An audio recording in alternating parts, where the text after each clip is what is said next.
Mas a respeito daquele dia e hora ninguém sabe, nem os anjos dos céus, nem o Filho, senão somente o Pai. Pois assim como foi nos dias de Noé, também será a vinda do Filho do Homem.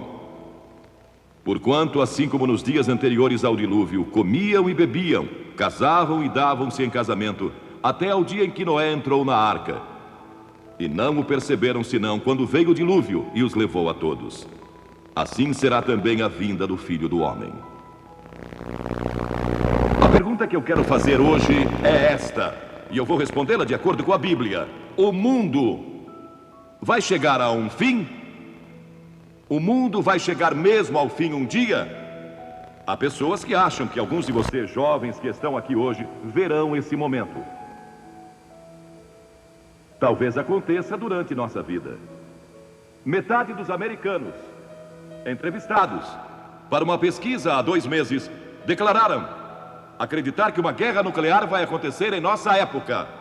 Logo depois do sequestro do avião da TWA, voo 847, convocaram uma conferência mundial de peritos em Washington para discutir a real e terrível ameaça do terrorismo nuclear. Uma organização terrorista se apossando de armas nucleares e começando uma reação em cadeia que poderia destruir grande parte do mundo. Poderia acontecer? O Dr. Carl Sagan declarou em uma rede de televisão que o consenso atual de opinião de físicos nucleares é que bastariam 100 das bombas em existência para lançar o hemisfério norte no inverno nuclear, depois de destruir 1/3 da raça humana e deixando a Terra coberta por um manto de trevas. Um dos grandes sucessos de Hollywood há alguns anos atrás foi O Cavaleiro Pálido, cujo subtítulo foi uma citação vinda diretamente do livro do Apocalipse, e o inferno o seguia. Um cientista alemão disse que já se tornou possível despovoar a Terra. Historiadores como William Volk dizem que o dia do juízo está próximo. Mas então percebo algo assombroso para mim, chocante. Há um estranho silêncio por parte da igreja quanto ao que a Bíblia ensina. Há líderes da igreja que, como eu, defendem a redução ou destruição de todas as armas de destruição em massa. Não sou um pacifista, nem a favor de desarmamento unilateral. Mas eu creio que podemos chegar a um acordo quanto à destruição de todas as armas de destruição em massa, se nossa atitude for certa. Foi por isso que Jesus disse: importa-vos nascer de novo. Nosso coração é enganador e desesperadamente corrupto. Quem o conhecerá? Disse Jeremias. Mas sabem, a Bíblia não ensina que o mundo vai chegar a um fim. A Bíblia ensina que esta era terá um fim. A era do Espírito Santo. A era em que nos encontramos hoje e que uma nova era será estabelecida. Em outras palavras, assim como você troca seu carro velho por um novo, Deus vai trocar este sistema maligno atual que chamamos de cosmos, um sistema mundial, vai trocá-lo por uma nova era. E essa nova era será a era do reino de Deus. E essa nova era vai prevalecer. Vamos ver o que diz a Bíblia. O Novo Testamento menciona o novo nascimento 9 vezes, arrependimento 70 vezes, batismo 20 vezes. Mas alguém disse, eu não contei, por isso não sei se isso é um exagero ou não. Mas alguém declarou que a segunda vinda de Cristo é mencionada mais de 380 vezes. O que eu sei é que é mencionada com frequência. Cristo disse, como foi nos dias de Noé, também será a vinda do Filho do Homem. Agora, a história de Noé popularizou-se novamente, na ficção e em quadrinhos. Na verdade, a programação de TV do jornal Los Angeles Times esta semana falava a respeito dos animais da Arca de Noé. O quadro da civilização nos dias de Noé está descrito no livro de Gênesis, em seu 6º capítulo. Diz que o povo era cheio de maldade, imaginações perversas, corrupção, violência. Toda a imaginação dos seus corações era má. Isso não se parece com nossos dias? Não podemos deixar de imaginar maldade quando assistimos muito à televisão e vemos tanta violência e crime, e lemos a respeito de crimes em nossos jornais todos os dias, pessoas que são assaltadas e assassinadas e roubadas e tudo mais o que acontece. Isto nos preocupa, pois entra em nossas mentes e nos enche de temor. Era um mundo em que o casamento fora deturpado e a perversão sexual prevalecia. Era um mundo em que a violência prevalecia. Recentemente, na Conferência Internacional de Mulheres, patrocinada pelas Nações Unidas em Nairobi, a questão da violência contra as mulheres foi frequentemente discutida. E violência contra crianças, pessoas que maltratam seus filhos. Os crimes e a violência estão continuamente aumentando. Este é um mundo de religião em decadência. Não falo só do cristianismo, porque quase todos neste mundo são religiosos. Todo mundo. Mas é um tipo decadente de religião. Não é a verdadeira fé em Deus. Mas também é, e era então, um mundo ameaçado pelo julgamento de Deus. Deus disse: vou julgar esta geração. Agora Deus disse: vou julgar o mundo, vou fazer com que chova por 40 dias e 40 noites, e vou destruir o homem que criei, por causa de sua maldade, e vou começar com a raça humana outra vez. Mas então Deus viu um homem, em meio a toda aquela sujeira e maldade, violência e perversão, viu um homem que servia a Deus. Seu nome era Noé. Noé ousara andar com Deus. Ele tinha fé em Deus. E verdadeira fé mostra como você vive. Ele vivia uma vida disciplinada. E era um homem de integridade moral. Ele adorava a Deus. E ousou servi-lo. Ele era um não conformista. Zombavam dele em seu lugar de trabalho. E zombavam dele nas reuniões sociais às quais comparecia. Seus vizinhos e amigos não conseguiam entender. Eles diziam que ele era estranho, porque falava a respeito de Deus e orava e cria em Deus. Cria que Deus controlava o mundo. A Bíblia diz que pela fé, Noé, note, pela fé Noé, sendo advertido por Deus sobre coisas que ainda estavam por vir, movido de temor, preparou uma arca. Deus disse: vou mandar um dilúvio, mas tenho que salvar Noé e sua família. Noé vive para mim, e Deus não pode julgar uma pessoa que vive para Ele. Uma pessoa que chegou a Cristo e à cruz, que recebeu o perdão dos pecados e que vive para Jesus Cristo, não pode ser julgada. Já nenhuma condenação há para os que estão em Cristo Jesus. Você nunca comparecerá diante do trono do juízo. Se crê em Cristo, Ele é seu lugar de refúgio. E Noé não podia ser julgado. Então Deus disse: preciso achar um meio de salvar Noé e sua família. Então Deus veio a Noé um dia e disse: Noé, eu vou destruir o mundo e começar outra vez. Quero que construa um grande navio e que o faça de cipreste. Cubra-o de piche por dentro e por fora. Faça-o de 150 metros de comprimento, 25 de largura e 15 de altura, com 3 andares. E põe uma janela e uma porta. E comece logo. Vocês podem imaginar como aquele povo zombou? Construir um imenso navio, tão grande quanto o moderno transatlântico, no meio do deserto, onde nem havia água.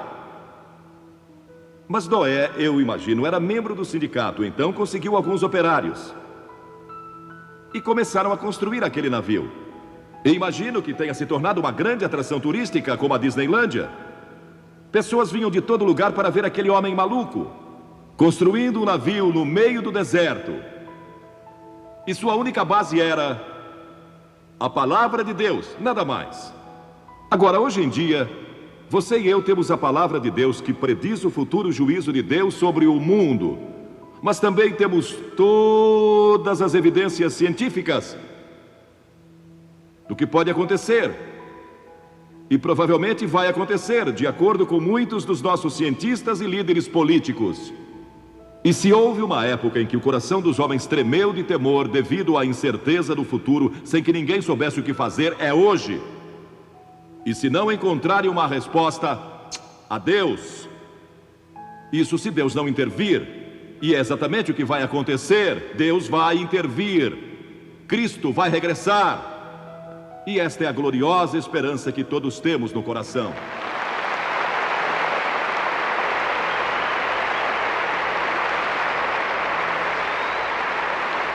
Mas durante todo aquele tempo Noé pregou. Ele trabalhava e pregava. A Bíblia diz que ele foi um pregador da justiça, pregou arrependimento. Ele clamava ao povo que se arrependesse e se voltasse para Deus, porque o dilúvio era iminente. Eles nunca ouviram falar de um dilúvio, nunca tiveram um antes. E os meteorologistas o desmentiam constantemente. Não há qualquer sinal de chuva, nenhum sinal de um dilúvio. Ele é um tolo, não sabe do que está falando, isso não é científico. E zombaram dele. E os carpinteiros que o ajudaram a construir aquele navio também não acreditavam nele. Trabalhavam pelo seu salário. Até mesmo a família de Noé achava difícil acreditar.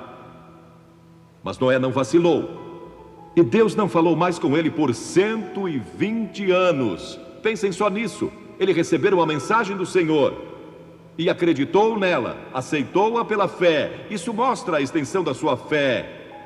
E 120 anos depois, ele ainda estava construindo aquele navio e finalmente o terminou. E quando terminou, Deus veio a ele e disse: Noé, vou dar ao mundo 7 dias mais. 7 dias mais para que se arrependam. Mas depois disso, o julgamento vai se abater. A Bíblia adverte que o mundo vai sofrer um julgamento. Mas a esperança no horizonte é a ressurreição de Cristo e o seu prometido regresso. Foi a esperança dos profetas. Isaías 66 declara que o Senhor vai voltar em fogo e os seus carros como um torvelinho para tornar a sua ira em furor. E há tantas passagens do Novo Testamento que eu levaria horas lendo-as para vocês. Cristo disse: vou preparar-vos lugar, e quando eu for e vos preparar lugar, voltarei, e vos receberei para mim mesmo, para que onde eu estou estejais vós também. Um dos programas de televisão mais populares dos Estados Unidos alguns anos atrás foi Caminho para o Céu. Mas o único caminho para o céu nesta Bíblia é Jesus Cristo. Ele providenciou um caminho para o céu, providenciou um meio de salvação. Ele disse: eu sou o caminho, eu sou o caminho, eu sou a verdade, eu sou a vida. Podem imaginar alguém se levantando e dizendo que é o caminho e que ninguém pode ir a Deus exceto por Ele? Podem imaginar alguém dizendo: eu sou a personificação de toda a verdade. Toda a verdade científica, toda a verdade psicológica, a personificação de toda a verdade moral e religiosa. Só pode ser um louco. Ou ele é mentiroso, um louco, ou é quem declarou ser. E esta é a decisão que você precisa tomar. Se Jesus Cristo é quem declarou ser o Filho de Deus e o único caminho de salvação, o único meio de escape do julgamento vindouro, então é melhor achar o caminho para Ele, e logo, ainda hoje. Não espere, porque ninguém sabe quando nossa hora vai chegar, porque o fim do mundo para você pode ser hoje à noite, no momento em que você morrer. Esse momento vai marcar o fim do mundo para você. E isso pode ser a qualquer momento, mas para toda a população do mundo não vai ser da forma como alguns cientistas pensam, porque eles não levam Deus em consideração. E Ele é um Deus de amor e misericórdia, Ele é um Deus de compaixão, mas também é um Deus de julgamento. Mas vai haver pessoas que serão salvas de toda essa confusão, e Deus vai edificar um novo mundo e um novo reino. E esse dia vai chegar, tão certo como eu estou aqui. Varões galileus, porque estáis olhando para as alturas? quando os discípulos viram a Jesus ascendendo aos céus com lágrimas nos olhos, porque o seu mestre estava indo embora, 2 homens vestidos de branco surgiram e lhes disseram: varões galileus, por que estáis olhando para as alturas? Esse Jesus que dentre vós foi assunto ao céu, assim virá do modo como o vistes subir, ele vai regressar. Quando Cristo vai voltar? Não sabemos. Diz: daquele dia e hora ninguém sabe, nem os anjos do céu, nem o Filho, senão somente o Pai.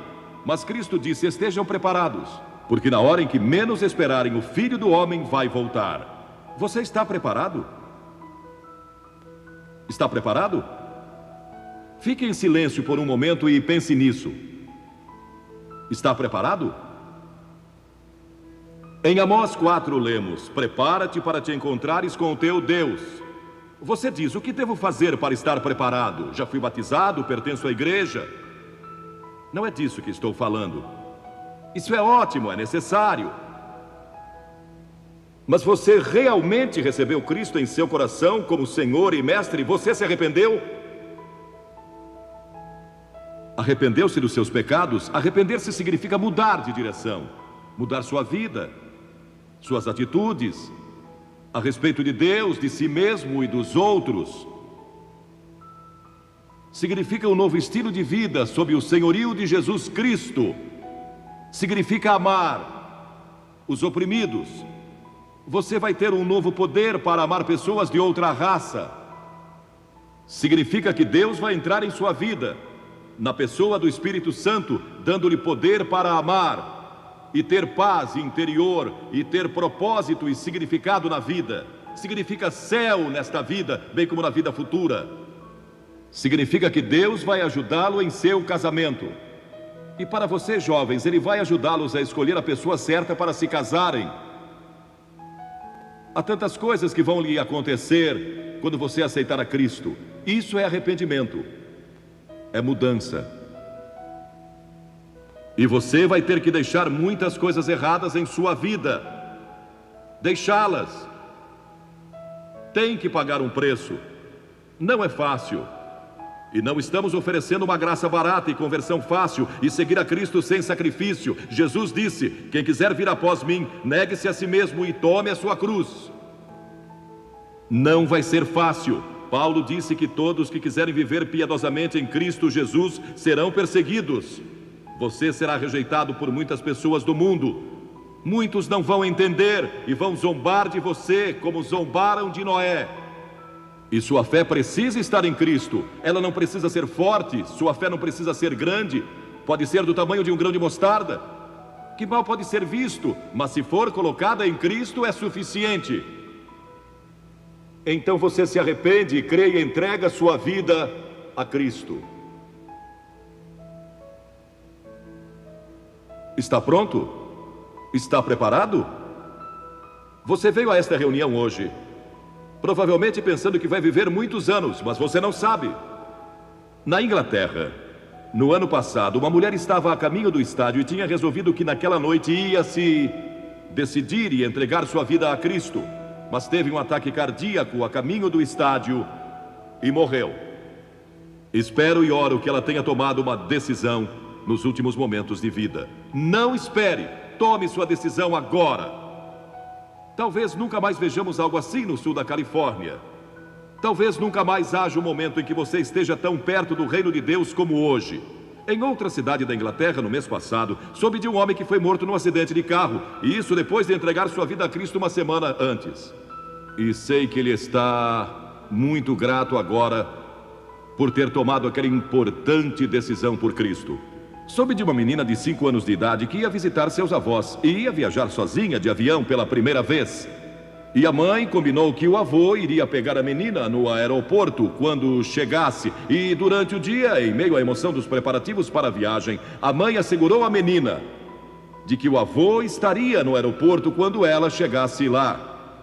A mãe levou a filhinha para o aeroporto e lágrimas rolaram por seus rostos quando se despediram. A mãe perguntou: querida, está com medo? E a menina respondeu: não. Bem, um pouquinho. Mas se ficar preocupada, vou me lembrar que o vovô vai me encontrar do outro lado e tudo está bem. E quando ficamos preocupados, basta lembrar quem nos espera do outro lado. E vou lhe dizer quem é: Jesus. Vai encontrar você do outro lado.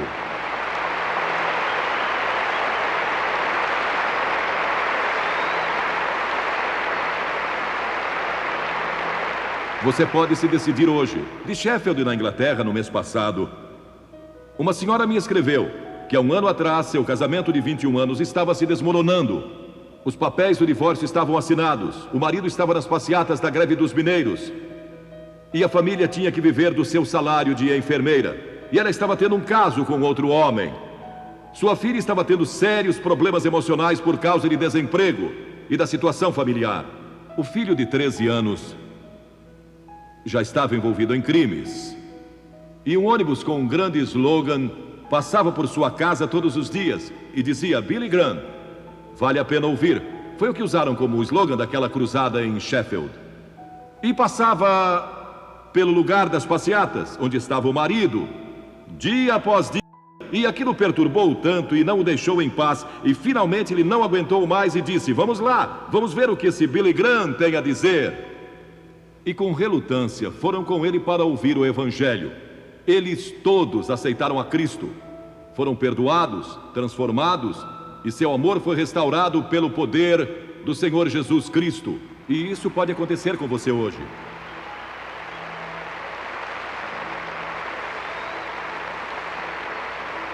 E ela disse algo muito interessante. Ela disse: obrigada por ter dado sua vida a Cristo há anos atrás. E por ter vindo aqui para salvar nossa família, que estava à beira da destruição total.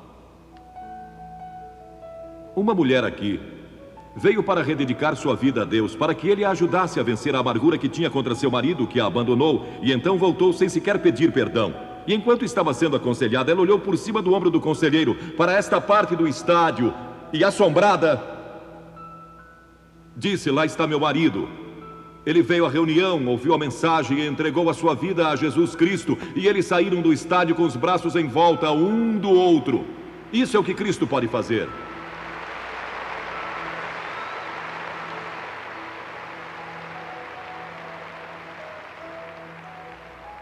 Um técnico de uma grande companhia de 32 anos de idade aceitou a Cristo na outra noite.